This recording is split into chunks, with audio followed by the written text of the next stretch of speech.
중요한 거는 우리도 이번에 트럼프랑 만나면서 어차피 정상회담이 예정돼 있기 때문에 그 자리에서 탑다운 방식의 극적인 한미 간의 무역 협상 타결이 있지 않냐라고 하는 기대감이 나오고 있다는 겁니다.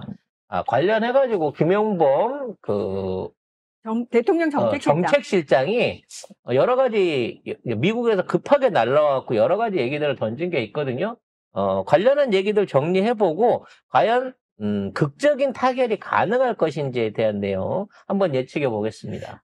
일단 요 며칠 사이에 구윤철 경제부총리부터 시작해가지고 김정관 산업통상부 장관 그리고 여한구 본부장 그리고 김용범 대통령실 정책실장까지 총동원돼가지고 미국에서 실무 협상이 있었습니다.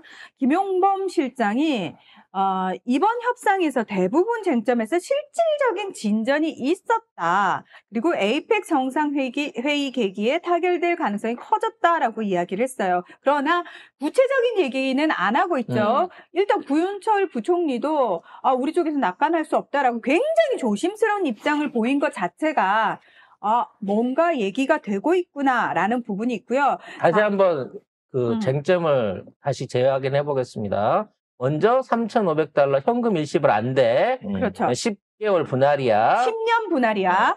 10개월에 10년 분할이야. 그 다음에 관련해갖고 투자하는 거 우리가 반드시 투자하는 거 결정권이 있어야 돼. 그리고 어느 정도 한미 통화사업으로 해갖고 이거 해줘야 돼. 요 세 가지가 쟁점이었어요. 근데 요 세 가지 쟁점에 새로운 쟁점 한두 가지가 생겼다고 했습니다. 첫 번째 한 가지는 대두 수입 문제죠. 씨발 우리한테 콩 사라고. 야, 불똥이 우리한테 떨어지네. 야, 일본한테 해, 그냥. 우리 안 살 거야. 우리 왜 사, 우리. 대두 시장의 개방 문제에 대해서 한국 좀 도와달라는 거지. 아니, 중국 와서 뺨 맞고 우리한테. 그러니까. 그래서, 아이씨, 우리도 그러면, 우리도 수입콩으로 두부 좀 만들어야 되나? 진짜. 대두 문제에 대한 해결에 말이라도 해달라는 거야.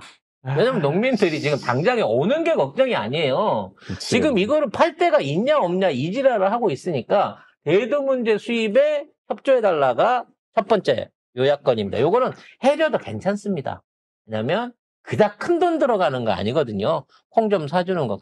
그렇다고 뭐 우리나라 전 국민들한테 1인당 막 1,1톤씩 막 때려 부을 건 아니고 우리가 쿼터량이라는 게 있기 때문에 우리 농산물 수입 쿼터 안에서 어느 정도 조정을 한 대두 수입을 늘려준다라는 부분에 대한 요구가 하나 더 있었고요. 근데 우리가 산다고 하는데 중국만큼 살 수가 있겠어요?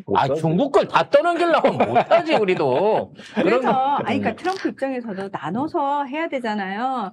일단 떠넘길 수 있는 데는, 그러니까 대두와 관련해가지고 베센트 재무장관이 그렇게 얘기를 했어요. 중국이 이걸 가지고 이렇게 세계를 좌지우지하려는 거 여러분이 두고 보실 겁니까? 우리 동맹들이 힘을 합쳐가지고 중국의 본때를 보여줍시다. 이 지랄을 하니까. 그 나눠 사달라는 게 뭔 힘을 합치는 거야, 씨부랄. 왜 우리가 사야 돼? 그래서 또 하나가 뭐냐면 브라질하고 트럼프 대통령이 브라질에 50%의 관세를 부과하면서 브라질하고 틀어졌잖아요. 자, 그런데 우리가 일기 때를 생각해 보면은 중국을 때리니까 중국이 대두를 어디서 수입했어요? 남미 쪽으로 바꿨잖아요. 브라질에서도 많이 수입을 했어요. 근데 브라질이 우리 원래 수출하던 양보다 많이 수출이 늘어나니까 브라질도 미국에서 콩을 가지고 왔단 말이에요.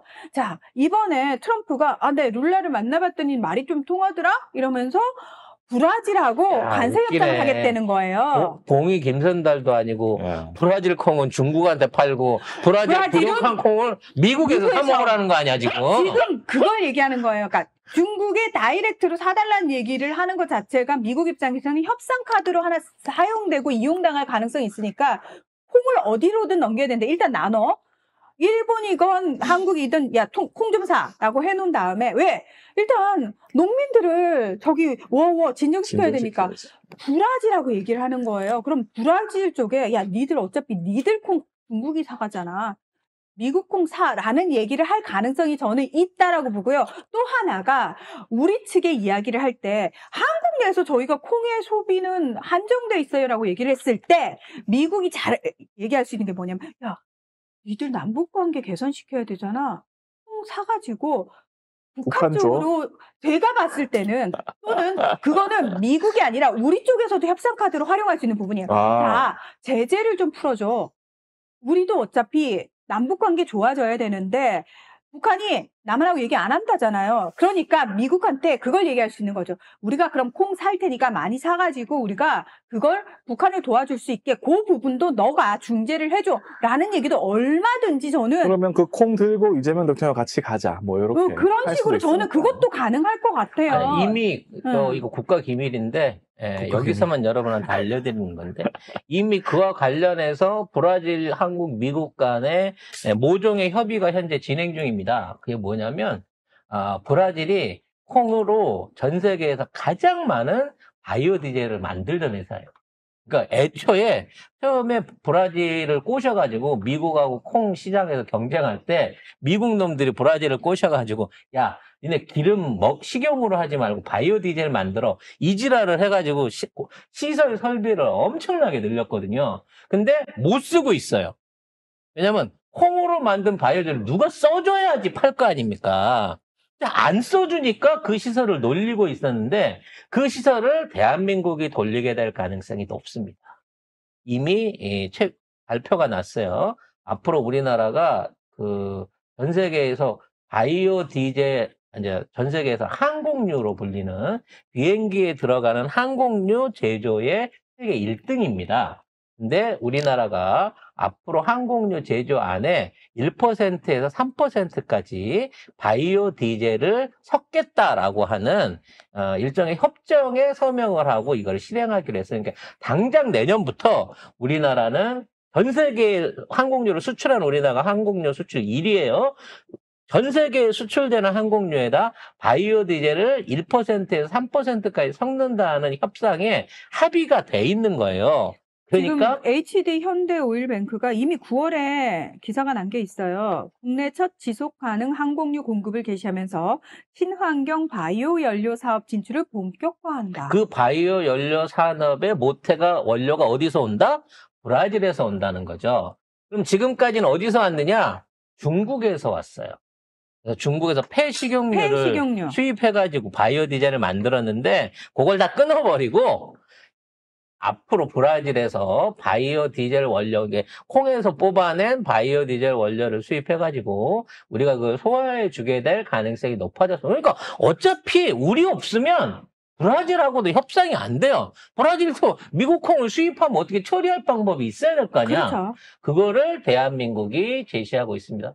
또 하나의 국가기밀 두 번째는 뭐냐면 이 통화스와프에 관련해갖고 저쪽에서 계속 미적미적하면서 금액 제시를 못하고 있어요.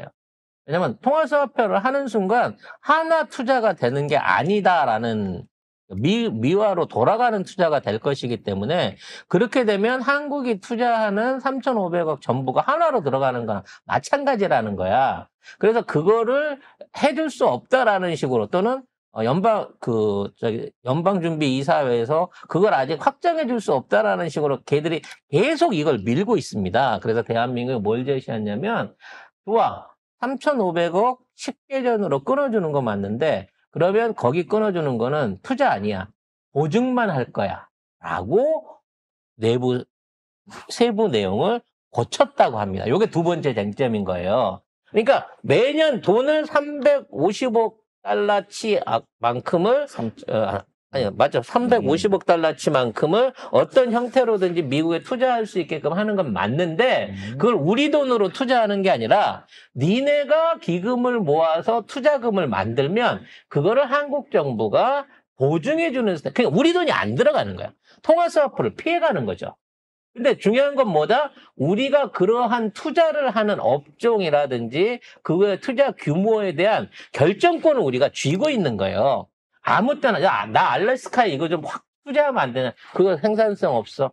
조선업이나 제조업이나 자동차나 에너지나 이런 쪽에다 해. 라고 결정할 수 있는 권한을 쥔 상태에서 350억 달러 10년 투자를 보증으로 하겠다라고 하는 데 대해서 마지막 의견을 절충하고 있는 거예요. 그래서 탑다운 방식으로 트럼프하고 이재명 대통령이 이 두 가지 안에 대한 협약이 있다고 하면 아펙과 함께 요 무역 협상도 완벽하게 통과할 수 있다라는 부분인 겁니다. 문제는 트럼프는 내가 한국에서 3,500억을 현금으로 받아왔어 이 얘기를 너무 하고 싶은데 선불로 그것도. 예, 그것도 선불로 받아왔다고 너무 하고 싶은데 요거를 과연 세부 내용 안에서 드러내지 않고 이와 같은 협약을 마무리 질 수 있을 것인지 아마 여기에 대한 실무자적인 조율이 계속해서 있을 것으로 보여집니다. 여러분한테만 알려드리는 홍작가 TV의 국가기밀이었습니다.